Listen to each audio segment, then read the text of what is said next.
आशिष साथी बाहिर आउनु हो बाहिर आउनु पर्यो साथी राम्रो भन्छ तँलाई बसौँ बस न त अनि के छ नानी गाउँतिरको हालखबरहरू गाउँमा त सबै सन्चै छ अनि के छ यतातिरको खबर सबै सन्चै नि सबै जान्छन् अनि गाउँतिर पनि सबै सन्चै छ गाउँमा विरक्ति लाग्छ यार ए तपाईँको नानी पनि छ नानी पनि रहेछ त है नानी कति वर्षको भयो नानी भयो 3-4 वर्षको ल त नि हामी लाग्छौँ पछि भेटौँला है ल हामी पनि यसो लाग्छौँ है चिया पानी खाएर जाऊँ न त होइन होइन अहिले ढिलो छ हामीलाई घर काम पनि छ त्यो जान्छौँ है ल त ल साथी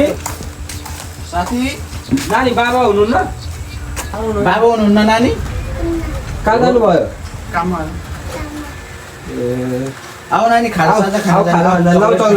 आऊ आऊ खाजा आऊ खाना आऊ ल नानी चप्पल चप्पल लाउ ल चप्पल सबै लाऊ नानी खाना जाने यति पापा लिन्छ हामी है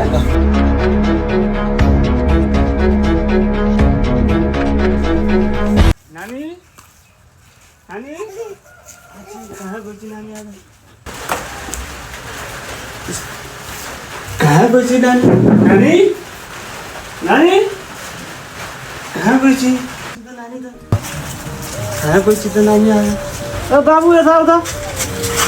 मेरो नानीहरू देखेनौ अस्ति तपाईँहरू दुईटा साथी आएको थियो नि हजुर। हो त्यही साथीहरूले उता खाजा खानु भनेर लानु भएको थियो नानीलाई कुन ठाउँ लगेछन् त यार खै, कुन- कहाँ लिएर गएछ त तिनीहरूलाई फोन गर्नु पर्यो यार मोबाइल पनि स्विच अफ आएको छ ए उसको मात्रै लागेन अर्कोलाई गर्नु पर्यो फेरि स्विच अफ भन्छ उसको पनि स्विच अफ भन्छ अन्त आन्टी मेरो नानी देख्नु भएको छैन यहाँ त नानी त आएकै छैन नि त ए हो र नानी त कहाँ गएछ त दिनभरि ओ नानी कहाँ गयो होला त